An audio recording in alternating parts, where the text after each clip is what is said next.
And does that change the level? Good, Your Honor, changes it to a level 4, and so a C4 cell is going to be 523. All right. Any other additions, corrections, or deletions from the people? No, nothing from the people, and I know nothing else from the people. So you've read the statement into the record, then nothing else from victims, That's correct, Your Honor. and then anything on behalf of then the people.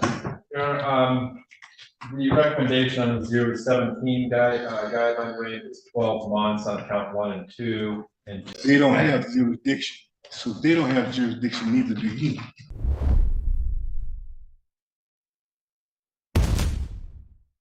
All right. So Mr. Henson, we've been through this before. I'm going to call you by the name that's found on the information here. You have my nationality information. You have my. So Mr. Hensley, are you representing yourself today? Proper persona sui juris. All right. Are you representing yourself today, sir? Propria persona sui juris. All right. So Mr. Hensley, I'm not certain what you mean by that phrase. All I'd like to know is that whether you're representing yourself today or not. We've had this conversation many times previously. It's up to you, sir.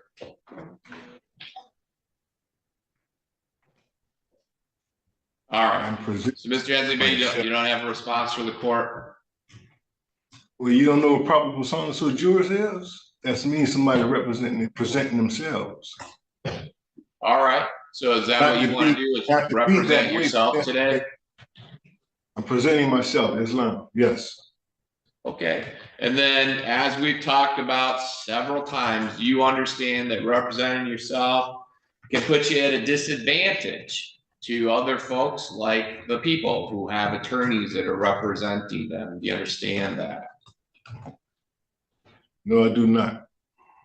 Okay. What don't you understand about that? None of it. You don't understand any of it? I don't understand it has a disadvantage. You don't understand what? Did you say it's a disadvantage? Yes. How's a disadvantage? In what term? In what manner? So the disadvantage would be that they're familiar with the rules of court, that they're trained lawyers and the rules of evidence and things of that nature, things that we've discussed many, many times. So we talking about law, we talking about codes. We're talking about statutes, we're talking about court rules, we're talking about case authority. Do you understand that you could be at a disadvantage? I understand law. Are we discussing law or the I'm not going to play this game.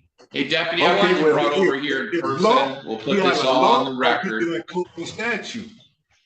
We're going to put this on the record in person. We're going to get Mr. Hensley sentenced today, and we'll make a complete record, as complete as we can. But I want to do that in person because we can do this all morning via Zoom, and it's just not very conducive to that.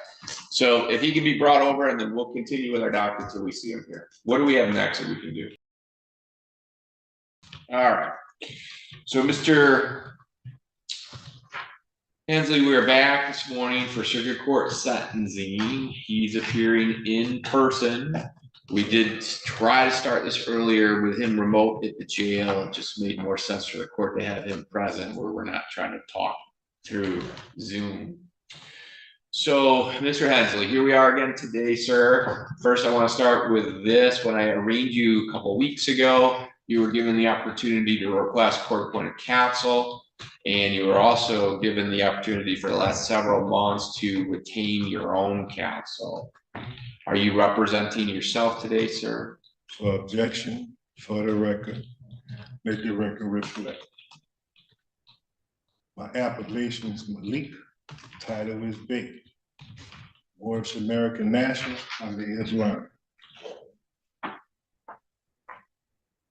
Anything else? Proper persona sui juris. All right. So, sir, the information that I have in front of me has your listed name as Milton Joseph Hensley Jr. So we've been through this before. Respectfully, I'm going to call you by the name that is listed in the information. Mr. Hensley. So Mr. Hensley, do you wish to proceed by representing yourself today, sir? Over my Fifth Amendment right. All right. You don't wish to answer any questions from the court? Over my Fifth Amendment right. All right. So you're not gonna answer the court when I'm asking, do you wish to proceed representing yourself today for circuit court sentencing?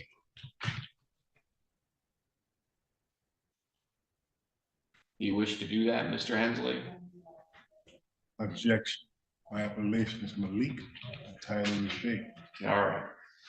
So then let's get this on the record.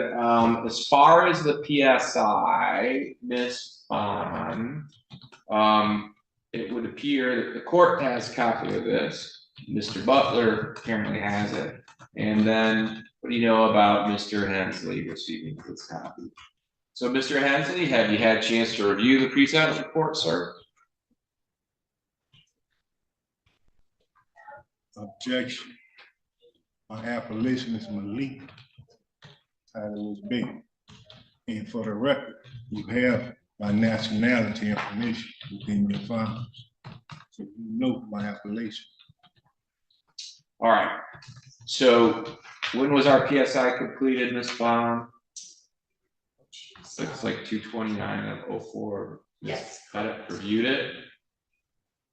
And so after the review, that would have went out to all the parties sometime in March. So I also want the record to reflect, I've seen Mr. Hensley several times as it relates to sentencing. He had been appearing for all of his court appearances. He had been cooperating with the court as it relates to expressing his desire to represent himself in these proceedings. He's never wavered from that, which is why the court is inquiring again today. I recognize that sentencing is an important part of the circuit court process. It's certainly a hearing, if you will, that would require and entitle, I should say, the defendant to the assistance of an attorney, which is why I'm asking. However, the court is balancing that with the idea that this circuit court sentencing date has been delayed several times, and the court can't help but glean at this point it just appears to be a delay tactic. The court, we sit that back through the dates, has given Mr. Hensley several times to hire counsel. He expressed that interest. Again, it appears in hindsight that it's simply a delay tactic.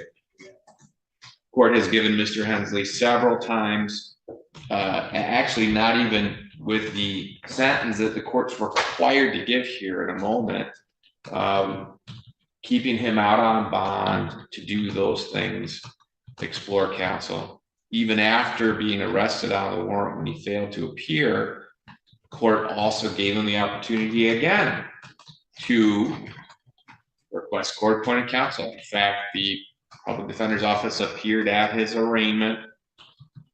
Mr. Hensley Bays had the ability to fill out the affidavit and request counsel. Here this morning, and in response to the court's questioning, he does not appear interested in answering the court's questioning. Again, it appears to be a delay tactic. I am comfortable that the pre-sentence report has been provided months ago to Mr. Hensley. I am comfortable Mr. Hensley has been given ample opportunity either to retain counsel, to ask for court-appointed counsel. And therefore, the court's going to proceed with sentencing today. I can't continue to allow this delay of the matter in what appears to simply be at this point, series of incidents and responses, or lack thereof, responses simply to delay the matter. I know Mr. Hensley's been engaged with this.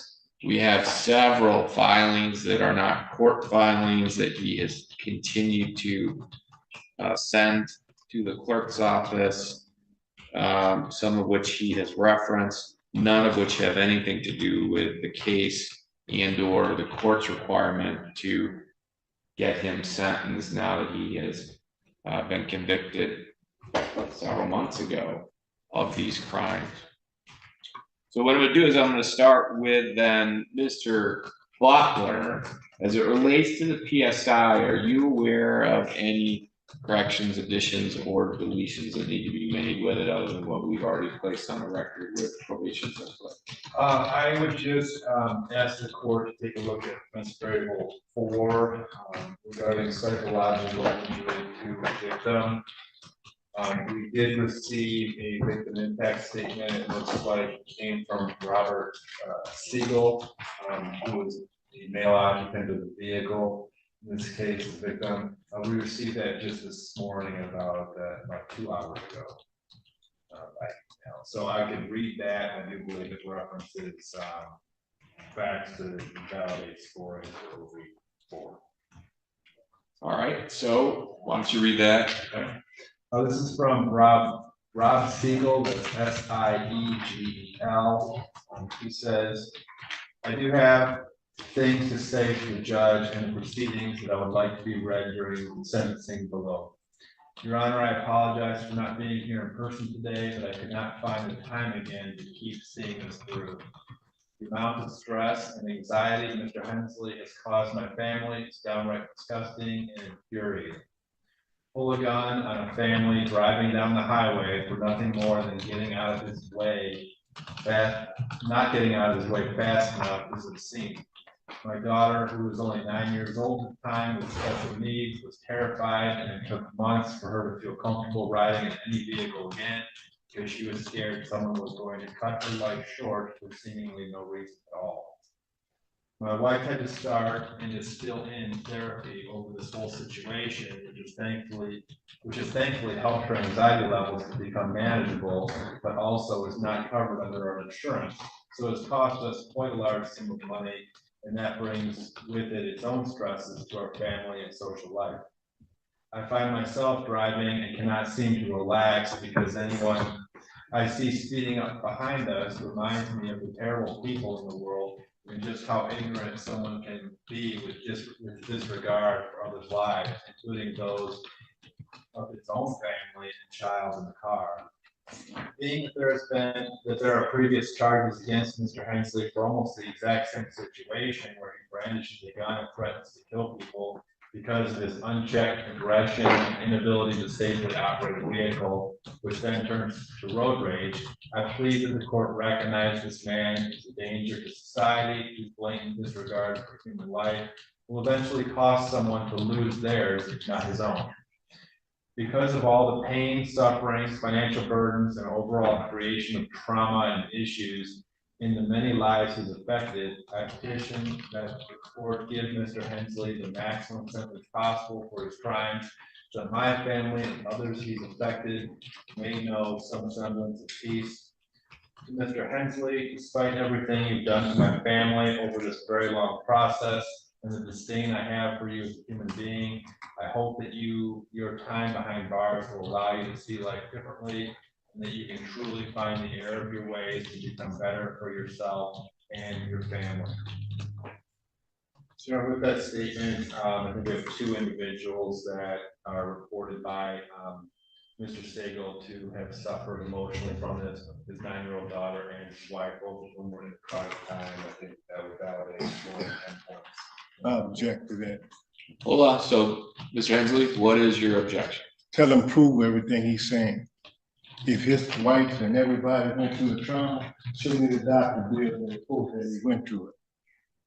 Because I can't believe somebody that was slamming the brakes on the interstate at 75, 80 miles per hour deal with trauma. You could have killed us and everything behind me. Ain't no such thing as you got trauma for you slamming your brakes. All right. Prove the accusation that he's making. Prove it. All right, so sir, I am Instead going to of reading the grant. script like you coming from a movie or something. I am going to grant the request for scoring OB4 based on the victim impact statement here. It does appear to meet the definition. Now, OB4 for the record psychological injury to a victim could be scored 10 points if the serious psychological injury may require professional treatment, and in making the determination, the fact that the treatment has not been sought is not conclusive. First, we have the issue of the 9-year-old in the car, apparently with special needs, and dad, victim, has expressed in that statement that was just read into the record how this is still affecting the minor child. That makes sense in court as it relates to somebody that's 9 years old and was observing somebody pull up next to them and point a handgun at them. Still haven't been proven for the record. Mr. Hensley, you've been convicted of that, sir, Oh, by the court. We gonna have all Okay. that. We will have all that. So please let me finish, and then I Yeah, certainly will give you the opportunity to address the court before sentencing. And then also pursuant to the statement that was just read into the record from the wife, who also was in the car, according to the testimony at the trial. She is not only suffering from the effects of this, has sought treatment and continues to seek treatment, which is in line with the OV scoring guidelines that professional treatment may be required, in fact, has been and is still being engaged. So we'll score 10 points for OV4.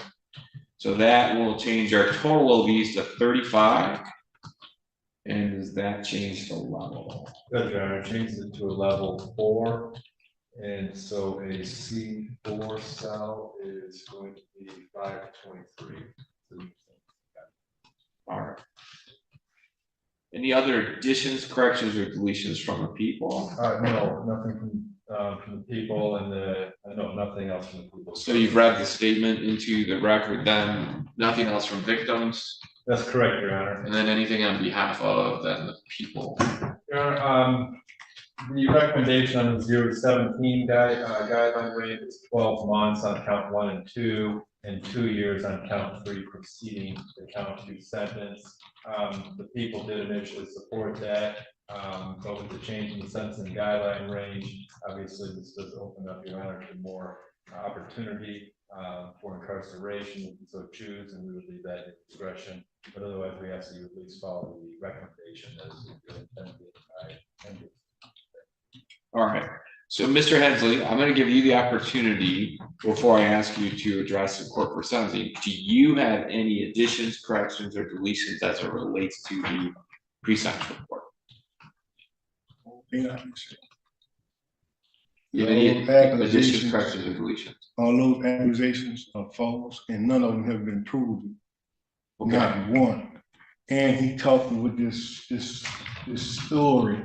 As it relates to this report, do you have any I don't have no additions, report. corrections, or deletions? Excuse me. No, I don't have a report. All right. So, as it relates to sentencing, is there anything that you want to state to the court before a sentence is imposed? You know, I have my medical information. You know, I have stage 3 cancer. You know, I have head trauma. You know, I have neck and back injury and something with a dry foot. For the record. Anything else then, Mr. That's it. All right. So Mr. Hensley has provided, it is accurate, information regarding different medical issues that he has, that he is suffering and is suffering today, as a matter of fact. However, as the court sat through this trial, it's clear to the court that what Mr. Hensley was engaged in is troubling. The testimony of these victims, where they were traveling on westbound I-96, minding their own business, when Mr. Hensley's vehicle comes up behind them, at a high rate of speed, the victim described with great clarity how close Mr. Hensley and his vehicle were to them, to the point they were extremely uncomfortable. Did not, hold on, Mr. Hensley, let the court finish, okay?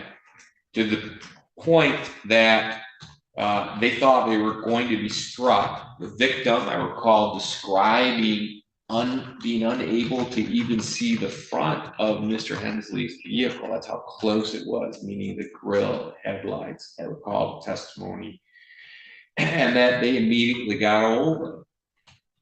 Victim then went on to describe that Mr. Henley pulled up next to them and pointed a handgun in this manner, of course, pointing over to the right and directly at these individuals. The victim described how he reached back sort of to shield his family and that they were getting down as best they could. Now, all of that, I think, is certainly actions that would cause the victims here to feel their life was in danger if somebody points a gun at them. The fact that somebody is tailgating that closely behind them on the highway at speeds of 70, 75, 80 certainly puts people in danger, could cause people to be incredibly uncomfortable about what's going to happen next. But it's a long way, Mr. Hensley, the court saying, having sat through the trial, you create the situation by driving in a manner that makes these folks uncomfortable by coming up on them at a high rate of speed and following it now that closely. Objection, man. Mr. Hensley. I drive a To BMW. object to. Anybody with an autopilot vehicle, you know for a fact it won't do that. Right. That's a So- fact. So Mr. Not Hensley, what he giving you on out of his mouth. A fact. An automobile will not get up on nobody. Automatically jam brakes. I told you the Trial. BMW does that. the trial is over. You Oh, had an it's not over. opportunity It's to not over. cross-examine those witnesses. I did that, and you deleted everything I said, Now, court and made you heard ruling. everything that they said was a So lie, now and you you know it need was to a lie. let the court finish, all right? So the testimony was as the court has described, and there is no doubt that all of those actions Mr. Hensley is responsible for. That's the ironic part of it. He creates the situation that causes discomfort for these drivers, and then he's the individual that introduces a gun to the situation. Court heard 404B evidence that was remarkably similar, where Mr. Hensley is right on the bumper of a young lady, Grand Rapids, Kent County area, and then when she is very uncomfortable and pulls over and stops, Mr. Hensley again introduces a gun, pointing it at that individual.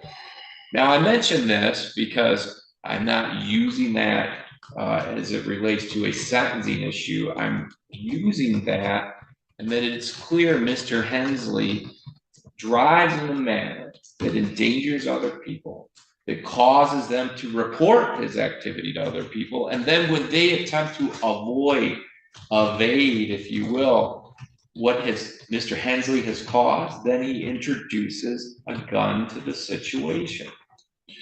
Now, Mr. Hensley, I don't have to tell you that it's fairly obvious that in today's world, right, today's world of shall issue CPLs, that even if you believe that somehow you're justified in displaying a weapon, and for the record, there's nothing in this trial, nothing this court heard with the 404B evidence or the incident at hand here that we're sentencing you on that would suggest that in any way, shape, or form that you were not responsible, that you had any legal justification to introduce a weapon to it. But even assuming in your own mind that you were, what happens with that in today's world is they would have a very easy avenue to articulate, I felt in fear for my life or great bodily harm, and assuming they were lawfully carrying a gun, could take action, shoot you, in other words.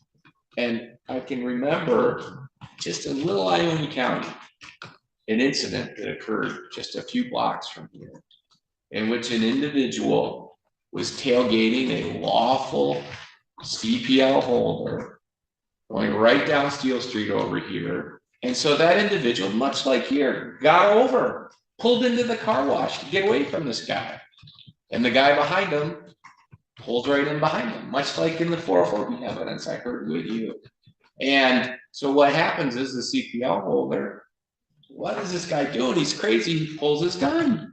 Now, you can argue whether he could articulate at that time whether he felt his life was in danger of death or great bodily harm. But regardless, so what happens is the tailgater, he then also was a valid CPL holder, and he pulls his gun. And guess what they did? They shot each other, and they both died. The ironic thing is, maybe it's the one time that a government program worked 100%, because to get a valid CPL, you have to take this course, do all those things, and part of that is shooting your gun 15 times or something. I can't remember. I worked on the home call. I knew about the CPL. Yeah, well, my point is, so they both hit their mark, and they're dead.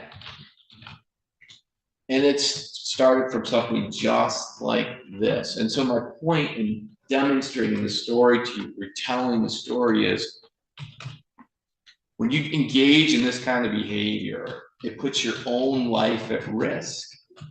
Put your own life at risk. And that you are lucky that hasn't occurred to you, but you certainly have frightened the heck out of people with what I heard in this trial. You certainly were in the wrong, and you're not a valid CPL holder. That's the other problem. Because I don't need it. All right, well, I recognize you think that you have some fundamental rights that I'm not aware of found either in state or federal constitution, and you certainly can take those up on review, right? I'm really in what's the district code So already? that's fine. Okay. You can appeal anything that you'd like, any reason you think you have a valid appeal, but they're simply not found in state or federal constitution. And so here we are today. So that's how we end up with a carrying a concealed weapon, felonious assault, felony firearm. And what the court likes to do, Mr. Hensley, as I'm reviewing this, I will say this, I'm weighing positively in a positive manner here. You stand before the court at age 50, you don't have any prior criminal history. Exactly. Which is somewhat remarkable when I heard about the 404B evidence. So Exactly. I don't know how that didn't result in some sort of crime, but it didn't. And I'm recognizing that, and I'm going to recognize that in the sentence I'm going to impose here in a minute. We do have the sentencing guideline now, which is 5 to 23 months. Court likes to think about the middle. The middle of 5 to 23 is going to be 14. And I also want to recognize that you don't have any prior criminal history, and that I will also recognize until lately that you've been cooperative with the court. You showed up to court, that you, as far as I could tell, did your very best to represent yourself, and were adamant about doing so and took this matter seriously. All of those things, I think, are things the court can weigh that are a positive to you. The negative, though, sir, is the outcome of this is your actions, and one causing this and then making it worse with introducing the gun and pointing it at this family on the date in question. Can they prove that? They did prove that. No, You they found did a not. reasonable doubt No, they at did trial. I recognize you disagree with that. Because you had asked the evidence, court to you decide had it, photos, and you the had court video, decided it. you had somebody mouth. Those are all Yes. evidentiary issues that you, again, can explore on appellate review, sir. You're welcome to do that. Yes. All right, so as it relates to the carrying a concealed weapon. All right, so carrying the concealed weapon is count or charge number 1. Court's gonna impose a sentence of 12 months to 5 years. That's under the minimum guideline range of, or the middle, I should say, of what the court was looking at 14 months. So it'd be 1 year to 5 years with the Michigan Department of Corrections, and you do have credit now for 14 days that you have previously served. As it relates to the felonious assault, now this would be charge number 2. The court's going to impose a sentence of 1 year with the Michigan Department of Corrections to the statutory max of 4 years. You will receive credit for 14 days that you have previously served. And then as it relates to count 3, this is the felony firearm. The court is required, Mr. Hensley, to impose a sentence of 2 years with the Michigan Department of Corrections. And then counts 1 and 2 that I mentioned earlier will be served concurrently with each other. But this count 3 by statute is required to be served consecutive with and preceding these other 2 counts. So 2 years with the Michigan Department of Corrections. As it relates to the monetary obligations, Mr. Hensley, the court is required by statute to impose $130 as a crime victim rights assessment. Court's going to impose court costs in the amount of $1,500. There'll be a $60 DNA testing fee, and then required by statute are the state costs in the amount of $68 on count 1, $68 on 2, and $68 on 3. All right, so Mr. Hensley, you do have a right, and this is something you're interested in. You've expressed that interest to seek appellate review of the sentence the court has imposed. If you'd like to do that, you have 21 days from today's date to make that request. You have the appellate paperwork there. Read it first and along with the pen. All right. It's already in the district court. You want the case number? So hold on. So you have 21 days from today's date to make that request. All right. If you want to ask for a court-appointed attorney as it relates to this appellate review, you have a broader window of 42 days to make that request. Okay. Because you were convicted at trial, you have an automatic right to seek this review, meaning that if you ask for that review, then the appellate court will have to take a look at it. All right. So if you can, then there's a pen there. I need you to sign. There's 2 copies of that. One for you to keep, the other one for you to initial and date that you've received it. So if you could do that for me, sir, it's right there on the podium.